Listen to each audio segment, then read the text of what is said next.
জড় সুখের প্রতি জীবের টান সবসময় বেশি। কথা বলবেন না, অনেক মূল্যবান আলোচনা। যখন গুরুদেবের আশ্রমে যাই, যখন গুরুদেবকে গিয়ে আমরা প্রণাম করি, কি বলি? গুরুদেব, এই যে আমার ছেলে, ওর গায়ে একটু হাত দেন তো। মানে কেন? বলে ওর সিদ্ধারাটা ব্যথা, একটু আপনি হাত বোলালে যদি ভালো হয়ে যায়। দিল। এইটা আমার স্ত্রী, ওর একটু মাথায় হাত দেন। কেন? মাথাটা বড় গরম, ঠান্ডা করতে হবে। তা সবার শেষে লাস্টে 501 টাকা পকেট থেকে দিয়ে গুরুদেবকে বললাম আমার একটু মাথা বুকে হাত দেন। বলে কেন? বলে সামনের বছর 200 গলা গান করেছিলাম গত বছরে, এবার যেন 250 গলা করতে পারি। সবাই চলে যাওয়ার পরে গুরুদেব শিষ্যকে ডাক দিয়ে বলছে, হ্যাঁ রে, যত শিষ্য এসে প্রণাম করলো, যত শিষ্যরা চেয়ে গেল, এর সব জড়জাগতিক চাওয়া। বাড়ি করব, বাড়ি করব, মেয়ের গাঁঠে ব্যথা, ছেলের সিদ্ধাড়ায় ব্যথা, আমার 300 বালা গান, 3 তলা বাড়ি। হ্যাঁ, কেউ তো গুরুদেবকে গিয়ে বললো না, গুরুদেব একটু আশীর্বাদ করুন যেন অন্তিমে ব্রজে বাস হয়। কেউ তো গুরুদেবকে বললো না, গুরুদেব আশীর্বাদ করুন যেন প্রসাদ ভোজি হতে পারি। কই? সে তো বলে না। গুরুদেব একটু আশীর্বাদ করুন যেন কৃষ্ণ বলে কাঁদতে পারি। কই? সে তো বলে না। যত চাওয়া সব জড়জাগতিক চাওয়া। হ্যাঁ, কালকে আমার নদিয়ায় কীর্তন ছিল। নদিয়ার মতো জায়গায় আসর থেকে নামার পরে মানুষ এসে আমাকে বলছে, দাদা কমিটি কীর্তন করাচ্ছে ভালো, কিন্তু প্রত্যেক বছর হরিনাম হচ্ছে, একঘেয়ে হয়ে যাচ্ছে। একটু ফাংশন টাংশন যদি করে, একটু কমিটিকে আপনি বলে যাবেন আগামী বছরে কীর্তনটা একদিন হবে, 2 দিন ফাংশন হবে। নদিয়ার লোক যদি কীর্তন ছেড়ে দিয়ে ফাংশন শুনতে চায়, তাহলে উত্তর 24 পরগনার লোক ফাংশন শুনবে, এতে দোষের কিছু নাই, শুনবেই। যারা গৌরের ঘরের লোক, যারা গৌরের নিজের লোক, যারা গৌরের কাছের লোক, তারা গৌরকে চিনতে পারলো না, তারা জানলো না। আপনারা জানেন কিনা আমি জানি না, চৈতন্য মহাপ্রভুর অবয়ব, তাকে বিগ্রহ বলেন আপনারা, চৈতন্য মহাপ্রভুর বিগ্রহ সর্বপ্রথম তৈরি করেছিলেন বংশীবদন গোস্বামী ঠাকুর। যেই বিগ্রহ বানিয়েছিলেন তিনি, যেই বিগ্রহ যখন চৈতন্য মহাপ্রভু সন্ন্যাসী হয়ে চলে গেলেন, শান্তিপুরে অদ্বৈত আচার্যের ঘরে গিয়ে উঠলেন, নিতাই চাঁদ ভুল পথে নিয়ে গেলেন। কি বলেছিলেন? তোমার আগমন যেথা মধুর বৃন্দাবন সেথা, তুমি এলে সেটাই বৃন্দাবন। শান্তিপুরে অদ্বৈত আচার্যের ঘরে গিয়ে উঠেছেন, নবদ্বীপবাসী সকলে সাঁতার কেটে গঙ্গা ঝাঁপ দিয়ে পার হয়ে চলে যাচ্ছে গৌর দেখবে বলে। নিতাই চাঁদ ছুটে ছুটে আসছে, আমি যাই সচিমাকে নিয়ে আসি, বিষ্ণুপ্রিয়াকে নিয়ে আসি, আমি আনবো না, আমার ভাইয়ের সঙ্গে শেষবারের মতো দেখাটা করে নেবে, একবার যাই। মহাপ্রভু নিতাই চাঁদের হাত ধরেছেন, দাদা হ্যাঁ সবাই আসুক না, সবাই আসুক, শুধু বিষ্ণুপ্রিয়াকে এনো না। কেন? নিতাই চাঁদ দাঁড়িয়ে পড়েছে, আনবো না কেন? না মানে সন্ন্যাসী হওয়ার আগে মায়ার মুখটা দর্শন করলে আমি সন্ন্যাসে যেতে পারবো না, বাধা হয়ে যাবে আমার, ওকে এনো না। তুমি তুমি সবাইকে আনবে, সবাইকে। স্থাবর জঙ্গম যথা পশু পাখি কীট তথা গৌর হেরিবারে ছুটি যায়, শুধু না যাইবে তুমি, রহিব একা আমি, আর রহিবে বিষ্ণুপ্রিয়া। হরি হরি বল। এলোচন দাস করে হায় হায়, ধরনে না যায় তার হিয়া। বিষ্ণুপ্রিয়ার কথা কেউ চিন্তা করেনি, লোচন দাস ঠাকুর বসে কাঁদছেন। যার জন্য গৌর সন্ন্যাস হলো, যার জন্য গৌর কলিযুগের জীবকে হরিনাম দিতে পারলো, আজকে সেই মেয়েটাই গৌরকে শেষবারের মতো দেখার থেকে বঞ্চিত হয়ে গেল। এত বড় পাষাণ হৃদয় তোমার! ছি! এই নাকি তুমি কলিযুগের ভগবান? এই মানুষ তোমাকে পুজো করে, এই তোমাকে প্রণাম করে, এই তোমার নামে জয় জয়কার, তুমি আবার চিৎকার করে বলে বেরিয়েছো পৃথিবীতে যত আছে নগর আদি গ্রাম সর্বত্র প্রচার হইবে মোর এই মধুমাখা কৃষ্ণ নাম। না না না, নিজের ঘরের স্ত্রীকে, নিজের ঘরের রমণীকে যে কাঁদিয়ে সন্ন্যাসী হয়, যে কোনোদিন একজনের কাছে আদর্শ হতে পারেনি, সে জগতের কাছে কোনোদিনের জন্য আদর্শ হতে পারবে না। লোচন দাস ঠাকুর বড় ভৎসনা করলেন, হ্যাঁ বড় ভৎসনা করেছে। বিষ্ণুপ্রিয়া দেবী ঘরের মধ্যে বসে কাঁদছেন, প্রভু আমি এত বড় অন্যায় করেছিলাম যে তোমার কাছে একবার যেতে পারলাম না। কি এমন দোষ করেছে? ও হ্যাঁ, তোমায় ভালোবাসাটা আমার জীবনে অপরাধ হয়েছে আমি জানি, কিন্তু গৌর ভালোবাসে যদি অন্যায় করে থাকি তুমি তো মুখে বলতে পারতে। একটিবারের জন্য আমাকে কাছে যেতে, আচ্ছা আমি তোমাকে কাছে না যেতে পারি, অন্তত দূর থেকে দেখার একটু অনুমতিটা দিতে পারতে তো। দূর থেকে দেখতাম। আচ্ছা মানলাম তো আমি তোমাকে দেখতে পাবো না, কিন্তু আমি তোমাকে দেখতে না পেলেও তুমি তো আমাকে দেখতে পেতে, তুমি আমায় দেখতে পেতে একটিবারের জন্য। তুমি আমায়, যেদিন থেকে মহাপ্রভু সন্ন্যাসী হয়ে চলে গিয়েছেন, বিষ্ণুপ্রিয়া বলছেন আমি সূর্যদেবের মুখ দর্শন করি নাই, পরপুরুষতনে দূরের কথা। সূর্য উঠবার আগে ব্রহ্ম মুহূর্তে রাতের অন্ধকারে মাথায় ঘোমটা দিয়ে গঙ্গার জলে স্নান করে এক কলসি জল নিয়ে চলে আসতাম ঘরে। কেউ যদি কথা বলতে আসতো দরজাটা লাগানো থাকতো, দরজার ওপার থেকে কথা বলতাম, এপারে আসি নাই। সকাল থেকে সন্ধে পর্যন্ত এক মুঠো চাল নিয়ে তোমার নাম বলতে বলতে একটা করে চালের দানা ডান দিক থেকে সরিয়ে বাম দিকে রাখতাম। সারাদিনের শেষে যে কটা চালের দানা হতো সেই কটা রান্না করে অন্তরে তোমার বিগ্রহের কথা চিন্তা করে ভোগ লাগিয়ে তোমাকে প্রসাদ পেয়ে আমি জীবন ধারণ করে আছি। সচিমা নিমায়ের ঘরে ঢুকে বিষ্ণুপ্রিয়াকে দেখে বিষ্ণুপ্রিয়াকে বুকে জড়িয়ে ধরে বলছে, বৌমা এবার তো একটু ভালো কিছু খাও, তুমি তো প্রাণে মারা পড়বে। এরকম ভালোবাসার উদাহরণ জগতে কেউ দিতে পারবেন না। তুমি তো প্রাণে মারা যাবে, একটু খাও, কিছু একটু খাও। আমার নিমাই চলে গিয়েছে, নিমাই তো খাচ্ছে, নিমাই খাচ্ছে, নিমাইয়ের ভক্তরা নিমাইয়ের সঙ্গে আছে, কিন্তু নিমাই ঘুমোচ্ছে, নিমাই কর্ম করছে। তুমি মা, যাকে আমি নিজে হাতে রান্না করে খাওয়ানোর কথা, যার নিজে হাতে যা চরণ সেবা করার কথা, সে অন্যের হাতে কেমন সেবা করবে, অন্যের কাছে কেমন চরণ সেবা করবে, এটা ভাবতে ভাবতে আমার দিন রাত্রি কেটে যায়।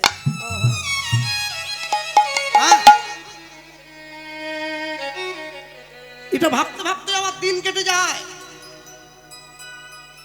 যেদিন থেকে মহাপ্রভু সন্ন্যাস হয়েছেন, বিষ্ণুপ্রিয়া দেবী পালঙ্কে ঘুমননি, আঁচলটা পেতে মাটিতে ঘুমোতেন। কেন? তুমি তো পালঙ্কে ত্যাগ করেছো, তুমি যদি পালঙ্ক ত্যাগ করো তাহলে আমি কি? না, এটা আমাকে মানায় না, আমি নিচে থাকি। এত ভালোবাসার পরেও সেই ভালোবাসার মানুষটা শেষবারের মতো একটি বারের জন্য দেখতে চাইল না আমায়। একটাই যন্ত্রণা করে খাচ্ছি। সবাই যখন নদিয়া ছেড়ে চলে গিয়েছে, সবাই যখন নবদ্বীপের আকাশ ছেড়ে চলে গিয়েছে, যখন গোটা নবদ্বীপ শূন্য,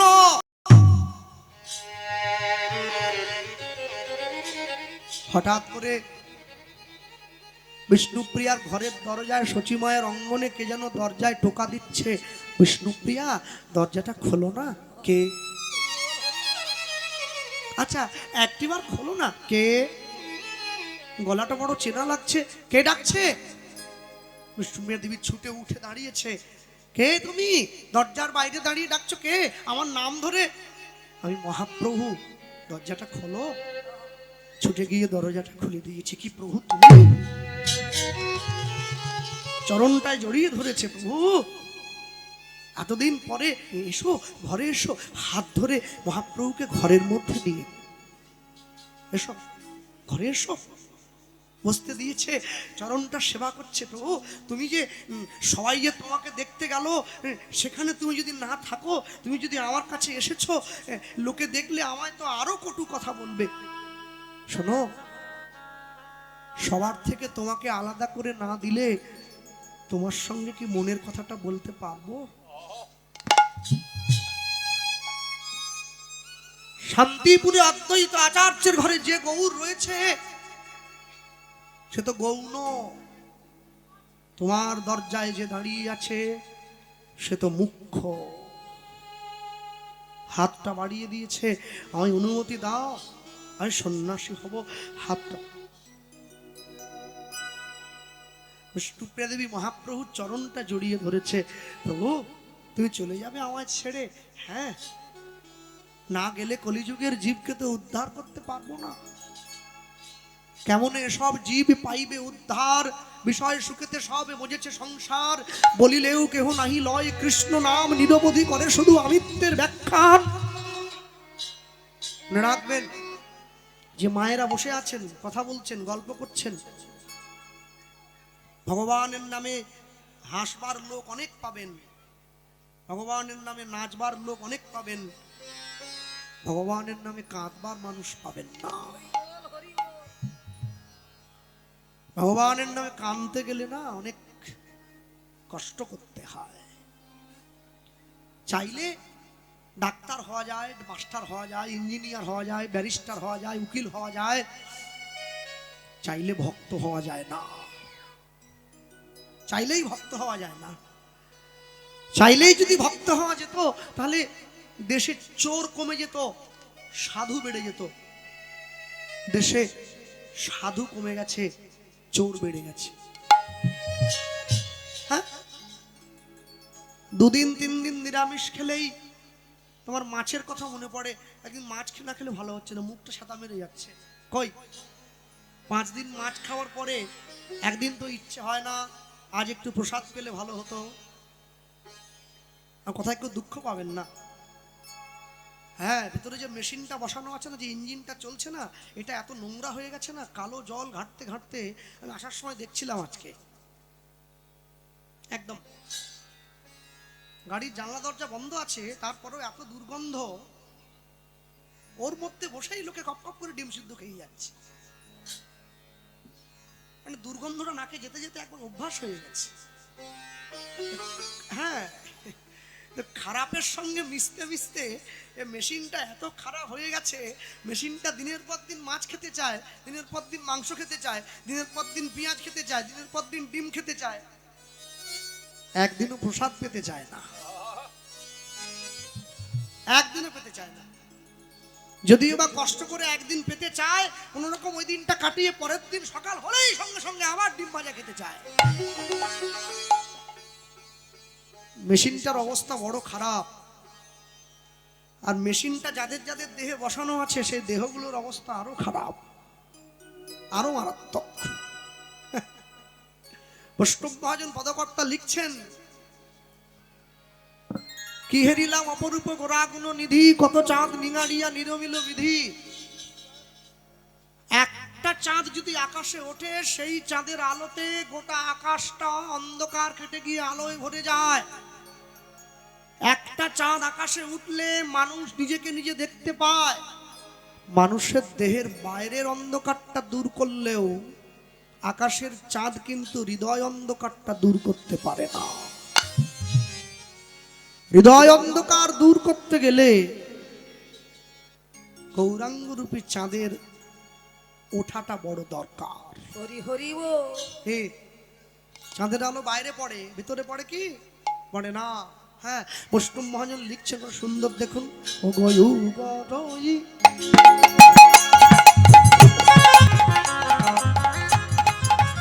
উদ্ধরি বিদায় গৌর হরিব,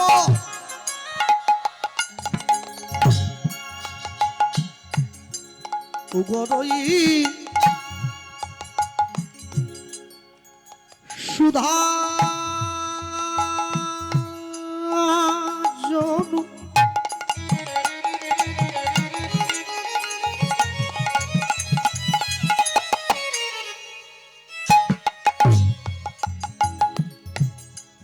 আমার আমার আমার আমার প্রাণ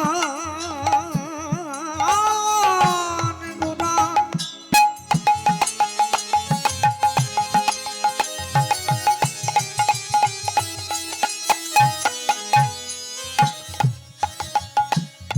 আমার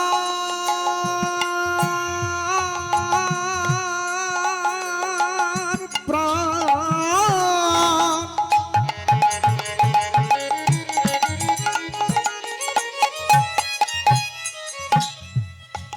আমার আমার আমার প্রাণ গোরা।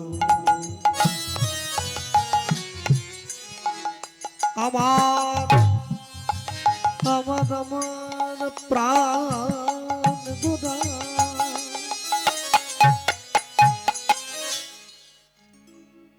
ওরে নীল যমুনার জল চেষ্টা করতে পারি বল রে মোরে বল কোথায় ঘনশ্যাম আমার কৃষ্ণ ঘনশ্যাম ওরে নীল যমুনার জল সখী সে হরি কেমন নাম শুনে যার এত প্রেম জাগে চোখে আনে এত জল সখী সে হরি কেমন সে হরি কেমন সে হরি কেমন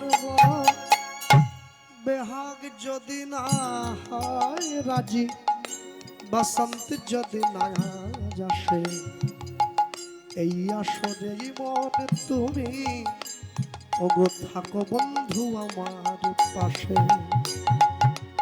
বেহাগ যদি না হয় রাজি বসন্ত যদি না আসে এই আসরে মন তুমি থাকো বন্ধু আমার পাশে আগুনের পরশ নদী ছোঁয়াও প্রাণে এ জীবন পুণ্য কর এ জীবন পুণ্য কর এ জীবন পুণ্য কর এ জীবন পুণ্য কর দহন নালে আগুনে পরশ মনি ছোঁয়াও প্রাণে এই জীবন পুণ্য কর এ জীবন পুণ্য কর এ জীবন পুণ্য কর এখানে শুরু করেছিলাম অগো যুগারই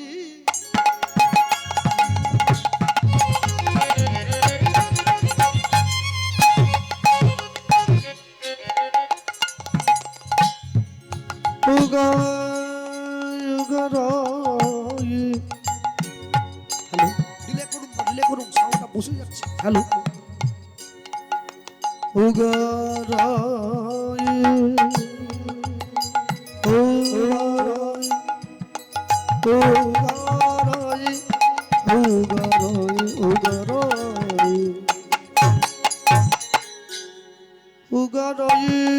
সুধা জনু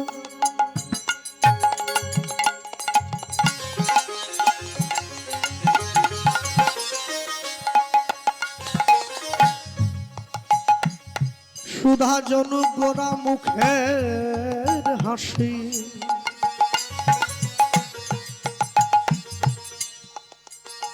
নিরক্ষিতে ওই রূপ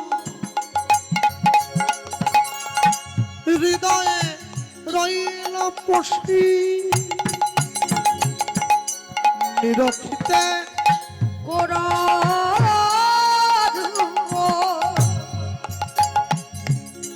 হৃদয়ে রইল পশি ওই রূপের কথা বলবো কি এই রূপের কথা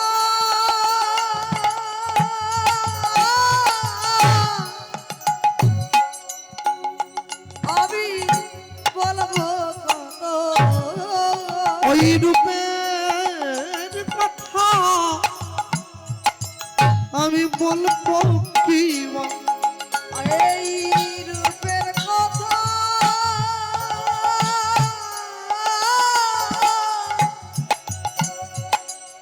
বলবো যেই রূপ আমার হৃদয়ে রইল ওই রূপের কথা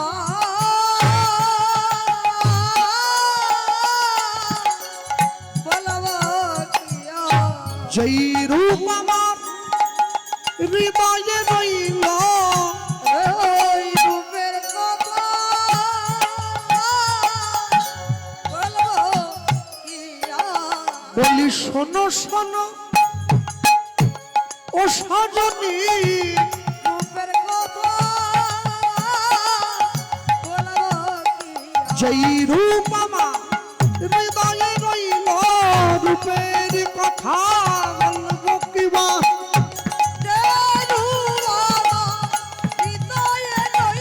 আমি তারে ধরতে নারী ছাড়তে নারী হরিও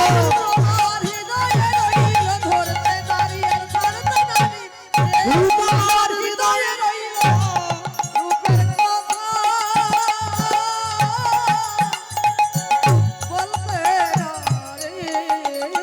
ওই নাতি রক্ষিতে ওই রূপ হৃদয়ে রইল বসে হৃদয়ে রইল বসে হৃদয়ে রইল বসে চৈতন্য মহাপ্রভুর রূপের কথা বলতে গেলে সবার আগে একদম চরণ থেকে শুরু করতে হয়।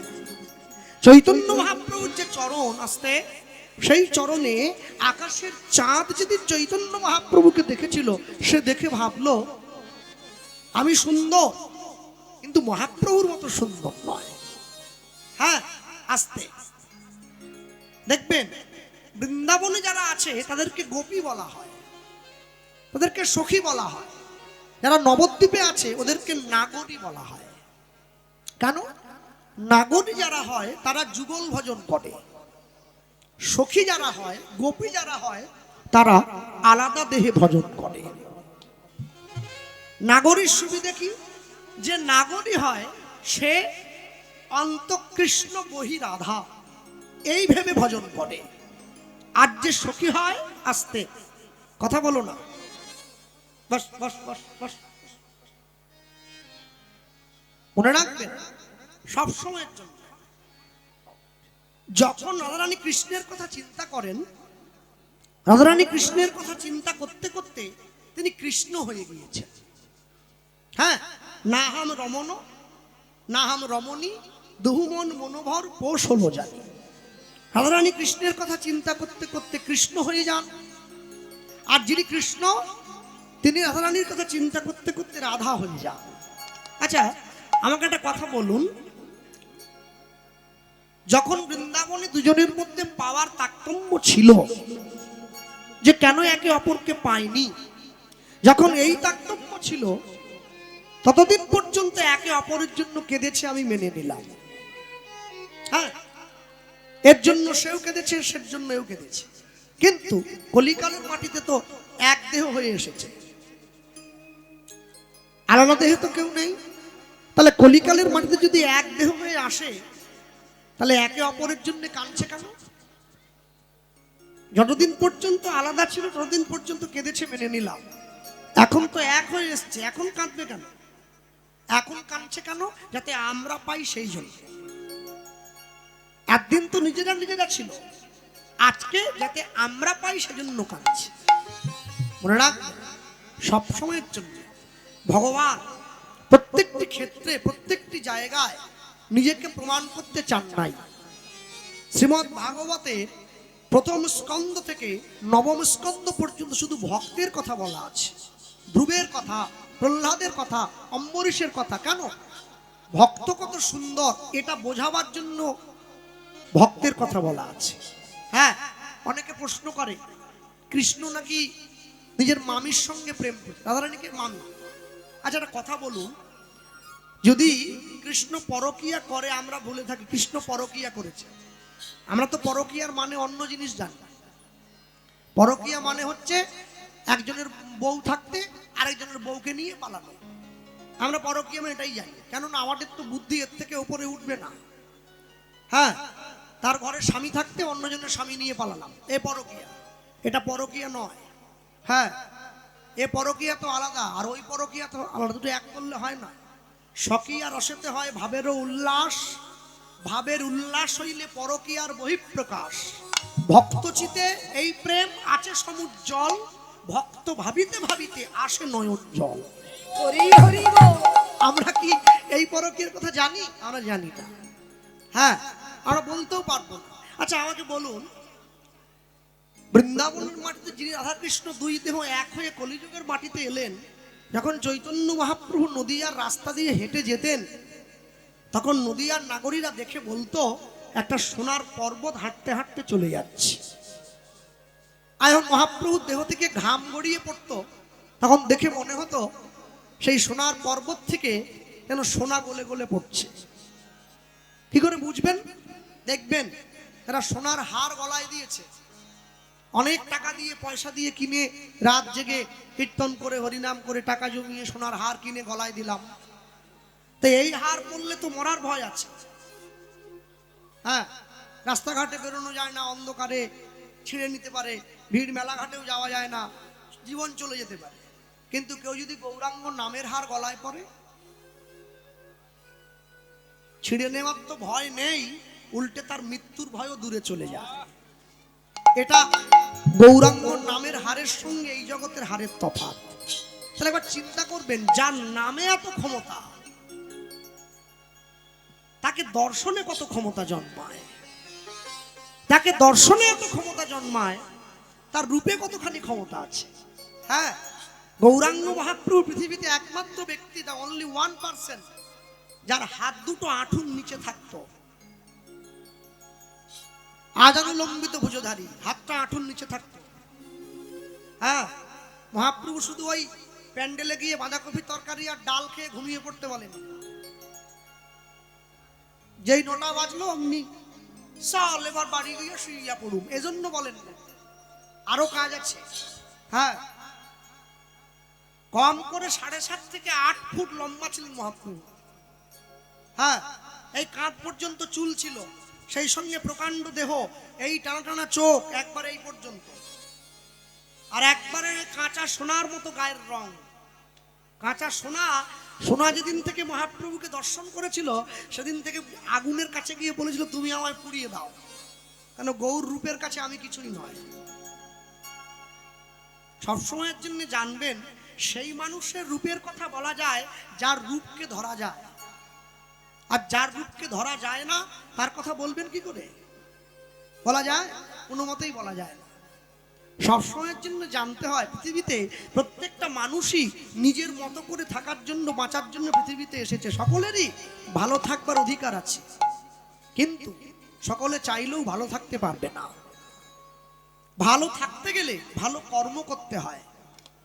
যদি কর্ম ভালো হয় ভাগ্য হয় দাসী, হৃদয় যদি ভালো হয় ঘরেই মথুরা কাশী। জয় গৌর হরি হরি বল। আগে কর্মটা ভালো করতে হয়। হ্যাঁ, যে আপনার ক্ষতি করবে আপনি তারও ভালো চান, তবে তো আপনি ভালো থাকবেন। যে করে লোকের মন্দ তার মন্দ করে গোবিন্দ।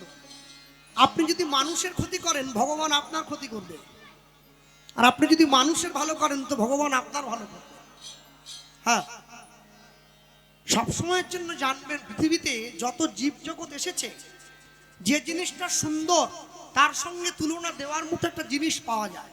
ধরুন একটা গোলাপ ফুল, একটা গোলাপ ফুল কত সুন্দর, এর তুলনা দেওয়ার জন্য একটা ফুল তুলে আনলে হয় অন্য একটা ফুল, পদ্ম ফুল হতে পারে, বেল ফুল হতে পারে, শোন ফুল হতে পারে, আর একটা ফুল আছে শীতকালে পড়ে গেছে বান্ধুলি ফুল বলে, টাইম ফুল।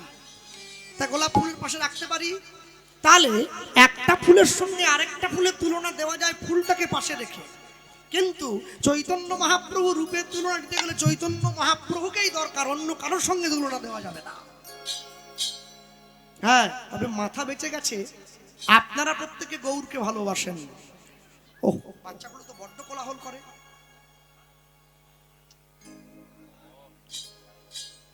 এ বাবা, ঘরে ঘুমাবি, যা শুয়ে পড়, যা শুয়ে পড়, যা শুয়ে পড়, 10টা করে শুয়ে পড়, যা। হ্যাঁ, সব থেকে আশ্চর্য হলো, হ্যাঁ আসলে না না, এটা তো মানে দোষ তো কাউকে দেওয়া যায় না, এটা কপালের দোষ, বুঝলেন? হ্যাঁ, ওই সকালবেলা যখন বাড়িতে রান্না করে মায়েরা, রান্না কিরম করে দেখেছেন তো? হ্যাঁ, দেখেন না রান্না যখন করে, স্বামী অফিসে যাবে, ছেলে স্কুলে যাবে, মেয়ে কলেজ যাবে, রান্না করছে। সংসার তো নয় যেন কারাগার। কাকে রাগ দেখাচ্ছেন? খুন্তির উপরে। একে দ্রব্যদোষ বলা হয়। যত রাগ আপনি অসন্তুষ্ট মন নিয়ে রান্না করবেন, ওই রান্না যতজন খাবে সকলার মন অসন্তুষ্ট হয়ে পড়বে। রান্না করার সময় অন্তরে ধৈর্য রাখতে হয়। হ্যাঁ, এই কীর্তন থেকে বাড়ি যাওয়ার সময় দেখি একটা মুরগিকে খাঁচায় ভরে নিয়ে যাচ্ছে, ওর সঙ্গে অনেকগুলো মুরগি আছে। তা একটা মুরগির পাশে আরেকটা মুরগি থাকলেও চুপ থাকবে নাকি? হ্যাঁ, এরকম করছে না? খিমচে দিল, ঠুকরে দিল, আলির দিল। সেই মুরগি মানুষ খাচ্ছে শুধু। না না, তা বলে আমি বলবো না আপনারা মুরগি খাবেন না, না খাবেন। এত বড় বুকের পাটা আমার নেই যে না বলার মতো। খাবেন, কম খাবেন। যত বেশি বেশি তামসিক খাদ্য গ্রহণ করবেন মন তত হিংস্র হয়ে পড়বে। যত সাত্বিক খাদ্য গ্রহণ করবেন মন তত পবিত্র থাকবে। হ্যাঁ, আপনি যেমন খাদ্য গ্রহণ করবেন সেই খাদ্যের গুণ আপনার মধ্যে গিয়ে প্রবেশ করবে। যে বেশি ঝাল খায় তার মাথা এমনি গরম। হ্যাঁ, তাহলে এটা বলবো না যে যে বেশি মিষ্টি খায় তার মুখ খুব মিষ্টি, সেটা বলবো না। মুখ মিষ্টি মানে তার মুখের কথাটা মিষ্টি বলছে। হ্যাঁ, আপনি যেমনই করুন জীবনে সাত্বিক খাদ্য গ্রহণ করবেন। কেন বলুন তো? জানবেন, এই যে আমার পরে জীবন কৃষ্ণ রাস গাইবে, দেখবেন ভগবানের উপমাধুর্য আস্বাদন হলে না, যখন নাম মালিকায় মালাটা সাধন হয়, জপ হয়, ওটাই ওই নাম মালিকার মাঝের যে অংশটা, ওটাই তো রাসমঞ্চ। ওটাই রাসমঞ্চ। পদ গাইবে, দেখবে কাঞ্চন মণিগণ জননী রমণী মণ্ডল মাছ, ওটাই রাসমঞ্চ। গোটা ভারতবর্ষের লোক সংখ্যা 140 কোটি। রাসস্থলীতে 100 কোটি গোপী, মানে বৃন্দাবনে গোপীদের সংখ্যা 100 কোটি মানা যায়। এটা ভক্তির জগৎ, পারমার্থিক জগৎ। এখানে কোলাহল করতে নেই, এখানে বসে আন কথা বলতে নেই, এখানে বসে আন চিন্তা করতে নেই, বেলুন ফাটাতে নেই, চোঙা খেতে নাই, চপ খেতে নাই, ফুচকা খেতে নাই, চুরমুর খেতে নাই। আমরা সেগুলোই বেশি করে করি। হ্যাঁ, পাশের লোকের সঙ্গে গল্প, নিজের জীবনে রুচি একটু পরিবর্তন করো। আমি যত ভাবি বলবো না, সেই আমাকে একটু জোর করে বলা করাবে। হ্যাঁ, বললেই বলে ছেলেটা ভালো না, গতবারে এসে কাটা কাটা বলে গেল, এবারও আবার বলছে। আমি বলতে চাই না, তোমরা আমাকে জোর করে বলা করাও। যখন সিরিয়াল দেখো তোমরা বসে, তখন কিরম তাকাও? যখন কীর্তন শোনো কিরম তাকাও? সব 71-এর বন্যায় সব ধুয়ে মুছে গেছে গিয়ে, এরকম না, এরকম না। জীবনের রুচিটা পরিবর্তন করো না, ভালো হবে। যারা বাড়িতে মন্দির তৈরি করেছেন ইট বালি সিমেন্ট চুন সুরকি দিয়ে, যারা বাড়িতে মন্দির তৈরি করলেন, মনে রাখবেন যে মন্দির মানুষ তৈরি করেছে তার থেকে যে মন্দির ভগবান দিয়ে পাঠিয়েছে এ মন্দিরের দাম অনেক বেশি। যে মন্দির মানুষ তৈরি করলো সে মন্দিরে প্রত্যেকদিন সন্ধ্যাবেলা করে ধূপ জ্বালায়, ধুনো জ্বালায়, প্রদীপ জ্বালায়, কর্পূর জ্বালায়। যে মন্দির মানুষ তৈরি করলো সেখানে ধূপ জ্বালায়, আর যে মন্দির ভগবান দিয়ে পাঠিয়ে সেখানে বান্ডিল বান্ডিল বিড়ি জ্বালাচ্ছে। বলতে চাই না, শুধু বলা করা এরা। হ্যাঁ, যে মন্দির মানুষ তৈরি করেছে, যে মন্দিরে কাঠের ঠাকুর বসে আছে সেখানে ভোগ দেয় আলু ভাজা, উচ্ছা ভাজা আর বড়ি ভাজা। প্রেমানন্দে ভোজন করে নদী আর রাজা, ভজপতি তো উদ্ধারণ শ্রী গৌরহরি। যে মন্দিরে কাঠের মহাপ্রভু বসে আছে সেখানে আলু ভাজা, উচ্ছা ভাজা দিয়ে ভোগ দেখাচ্ছে। আর হৃদয় মন্দিরে সাক্ষাৎ মহাপ্রভু বসে আছে, এখানে কেজি কেজি মুরগির মাংস ঢুকিয়ে যাচ্ছে। বুঝি না মানুষটি কোন দিকে চলছে। মানে কি মুরগিও খাবেন কৃষ্ণও পাবেন, এই ব্যাপারটা আছে নাকি? মানে কি ব্যাপারটা? হ্যাঁ, মনে রাখবেন, নোংরা জলে হাত ধুলে হাত কোনোদিন পরিষ্কার হয় না, নোংরাই হয়ে যায়। হ্যাঁ, আমি অনেক সময় বিয়ে বাড়িতে গিয়ে দেখেছি, শীতকালে সব বিয়ে বাড়িতে তো যাই না, যেখানে প্রসাদ থাকে সেইখানে যাই, যেখানে হাড় থাকবে সেখানে গিয়ে আমি কি করবো? হ্যাঁ, খেতে পারবো না, আমার শুধু শুধু গিফটের টাকা নষ্ট হবে, সেখানে আমি যাই না। প্রসাদ থাকলে তো আমি একটু যেতাম। তাই বিয়ে বাড়িতে গিয়ে দেখেছি শীতের মধ্যে বাড়ির মেয়েরা চাদর গায়ে, এমন একটা চাদর গায়ে দিয়ে এসছে, ওটা এদিকেও দেওয়া যায় না, এদিকেও, এদিক থেকে দিলে এদিকে খুলে পড়ছে, এখানে তুলে এখানে খুলে পড়ছে। ওটা গায়ে দেওয়ার দরকার কি? থরথর করে কাঁপছে, তবু চাদর গায়ে দেয় না। কেন? স্টাইল নষ্ট হয়ে যাবে। মনে রাখবে, ছোট চাদর দিয়ে যেমন শীত দূর করা যায় না, অবচেতন মন নিয়ে কোনোদিন ভগবানের ভজনও হয় না। হৃদয় গৌর হরি হরি। প্রত্যেকটা জিনিসের একটা করে পাল্লা আছে। আপনি পাল্লাকে এদিক ওদিক চাইতে পারেন না। আমি কখনো বলবো না আসর ভর্তি লোক থাকতে হবে আমার গানে, কোনো আসরেই বলি না। 25 জন থাক, কিন্তু যে 25 জন থাকবে থাকার মতো থাক। 500 বসে আছে, এটাকে খুঁজছে, ওটাকে চিমটি কাটছে, ওটাকে পাঞ্জাবিটা যে পড়েছে না ভালো হয়েছে, কাপড়টা ছোট হয়ে গেছে, মোজাটা লম্বা হয়ে গেছে, এইসব কেন রে বাবা? তোমরা কি আমার মোজা পাঞ্জাবি দেখতে এসছো? অনেক অনেক জায়গায় কীর্তনে গেলে লোকেরা বলে কৃষ্ণবাবু সবই ঠিক আছে, একটু ভুঁড়ি হলে আপনাকে ভালো মানাতো। এখন কি গানের জন্য ভুঁড়ি বাড়াবো? এ কোনো কথা? কত কষ্ট করে রোগা হয়ে আছি না খেয়ে, বলে ভুঁড়ি বাড়াও। এই প্রথম শুনলাম, মনে রাখবেন। ঠিক এই জন্য কথাটা বললাম। অনেক অনেক জায়গায় গেলে যখন রূপ কীর্তন থাকে, আসলে দাদা একটু রসকস দিয়ে গাইবেন। আরে রূপে আবার রস কি? দূর বাবা, মিষ্টির হাঁড়িতে রসগোল্লাটা পড়ে থাকে, 10টা টাকা দিয়ে রসগোল্লাটা কিনে রসগোল্লার দোকানদার কি বলে দেয় রসগোল্লার নিচ থেকে কামড় দেবেন? যেদিক থেকেই কামড় দেবেন সেদিক থেকেই মিষ্টি। ভগবানের কথা যেদিক থেকে শুনবেন সেদিক থেকেই ভালো। তবে এতদিন পর্যন্ত আমরা যত লোকের সঙ্গে মিশেছি, এসব ফিটকিরি তো কষা লাগে মুখ। মিষ্টিটা কিন্তু ওরকমই দেখতে, ওটা কষা না, ওটা মিষ্টি। মুখে দিতে হবে, মুখে দিয়ে আস্বাদন করতে হবে। আজিও শুনিতে যেই, শুনিতে শুনিতে সেই, কি অদ্ভুত চৈতন্য চরিত, কৃষ্ণের উপজীবে প্রীত, বাড়িবে রসের রীত, শুনিলেই বড় হবে হিত। আবার ওর মার কাছে বেলুন নিয়ে, দেখেছ দেখেছ? তুই বেলুনটা নিয়ে ওখানে কি করছিস বল? রক্ষা করো ভগবান। হ্যাঁ, পরের বার থেকে বাবু ডাকলে আমি বলবো আমাকে রসদ কাঠটা দেন, ফাঁকা আসরে গিয়ে আমি বাড়ি চলে যাই, আমার দরকার নাই। এই হচ্ছে জ্বালা।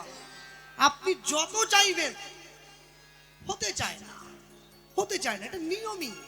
মানে আমরা সত্যি কথা কি জানেন, মানে এমন একটা জায়গায় এসে আমরা এই মুহূর্তে দাঁড়িয়েছি, আমরা সব সময়ের জন্য ফুচকা চুরমুর খেতে খেতে খেতে খেতে না দই আর ক্ষীরের স্বাদটা ভুলেই গেছি, ভুলেই গেছি আমরা। কিন্তু মাঝে মাঝে একটু মুখে দেবেন তো, একটু দই মুখে দেন, একটু ক্ষীর মুখে দেন, তবে আস্বাদন হবে। তাহলে আস্বাদন হবে কি করে? বৈষ্ণব মহাজন পদকর্তা পরবর্তী পংক্তিতে লিখছেন, কত সুন্দর করে লিখেছেন, এখন সুন্দর করে বর্ণনা করলেন। মনে রাখবেন, যেই রূপের কথা, উগরই সুধাজনু গোরা মুখের হাসি, গোরা মুখের হাসি, নিরখিতে গোরা রূপ হৃদয়ে রইল বসি, হৃদয়ে হৃদয়ে রইল বসে। এবার ওগো আখি পালটিতে,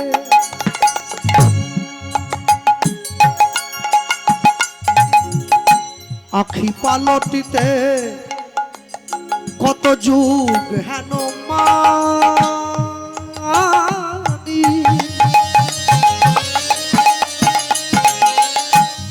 হিয়ার মাঝে গাথি থব গোদা মুখ খানি। বলুন ধনি হরি হরি বল।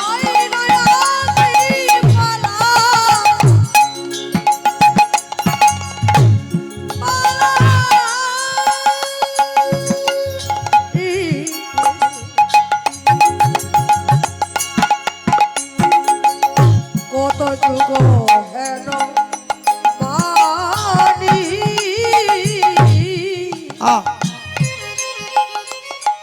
ওই নাই হিয়ার মাঝে কাথি থব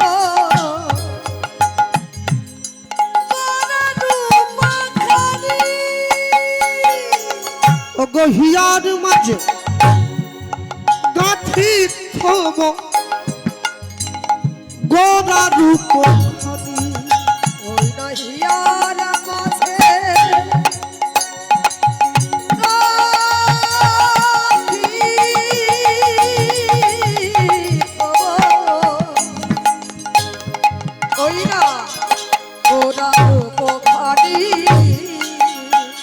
আমি হিয়ার মাঝে বসাইয়ে থব, আমি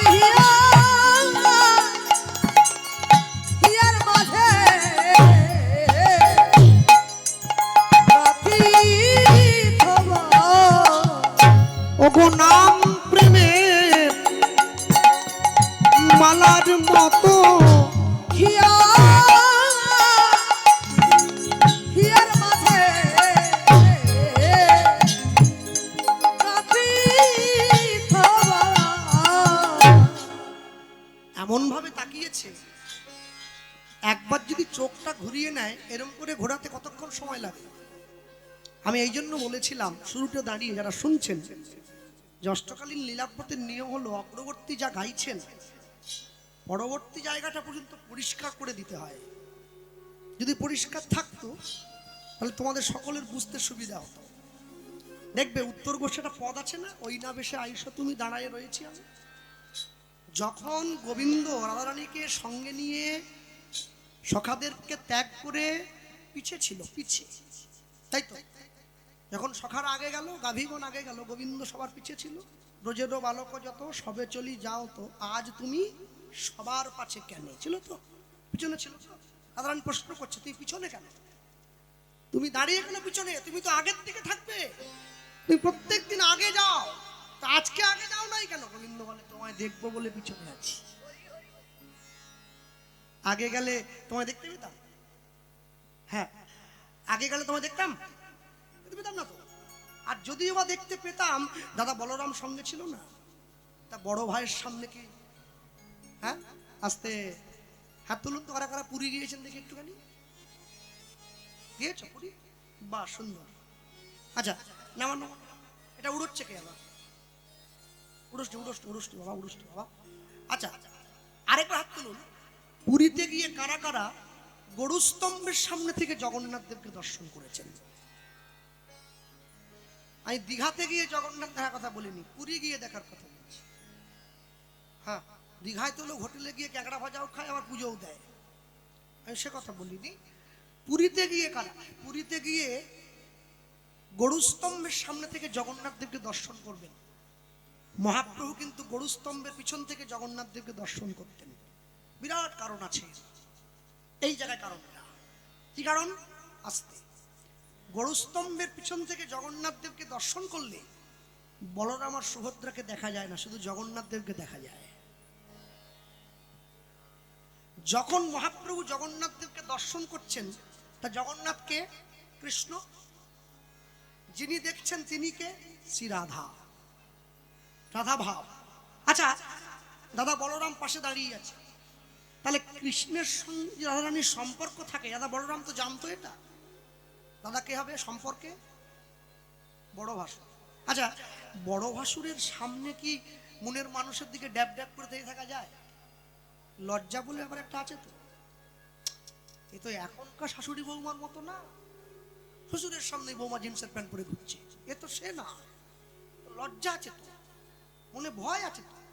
হ্যাঁ, দাদা বলাই আছে, ননদ দাঁড়িয়ে আছে, সম্ভব না। গরুস্তম্ভের পিছন থেকে উকি বাড়াচ্ছে। হ্যাঁ, সেই ভাব ব্রজে পরিলক্ষিত কখন হয়েছে? উত্তর গোষ্ঠীর সময়। রাধারানী বলছেন বধূ ওই না বেশে আইস। শোনো, জগতের যত মানুষে ভালোবাসার সম্পর্কের নামে সম্পর্ক করে বেড়ায়, প্রত্যেকে গুণ দেখে ভালোবাসে। আমি যাকে ভালোবাসি না, তার চুলটা একবারে কদম ফুলে, মানে চুলটা দেখে। আবার কেউ বলছে আমি যাকে ভালোবাসি তার হাতের লেখাটা একবার ছাপানো, মানে ওইটা একটা গুণ। রাধারানী বলছে বধূ, আচ্ছা একটা কথা বলো, মায়েরা বসে আছো, মনে করো হঠাৎ করে তোমার স্বামী যদি তোমার সঙ্গে বিয়ে বাড়ি যায়, একটা গামছা কাঁধে না, একটা গামছা পরে, তুমি নিয়ে যাবে? নিয়ে যাবে? পরিচয় দেবে না, বলবা যে আমাকে বাড়ির বাগাল আইছে, ওকে দূরের বসা চিনেই না। গোবিন্দ যখন গোষ্ঠ থেকে ফিরে যাচ্ছে, গোবিন্দের পোশাক কি আছে? গোঠের পোশাক। হ্যাঁ, এই পর্যন্ত ধুলো মাখা, গরুর খুরের ধুলো একদম উঠে পড়েছে, গোটা মুখ মুখ কালো হয়ে গেছে, সারাদিন বনে বনে ছুটেছে। রাধারানী বলছে তোমার এই বেশটাও আমার বড় প্রিয়। যাকে ভালোবাসা যায়, প্রকৃত যদি ভালোবাসা হয়, সে যে অবস্থায় থাকুক না কেন সেই অবস্থাটাতেই ভালোবাসবে। আত্মেন্দ্রিয় প্রীতিবাঞ্ছা তারে বলে কাম।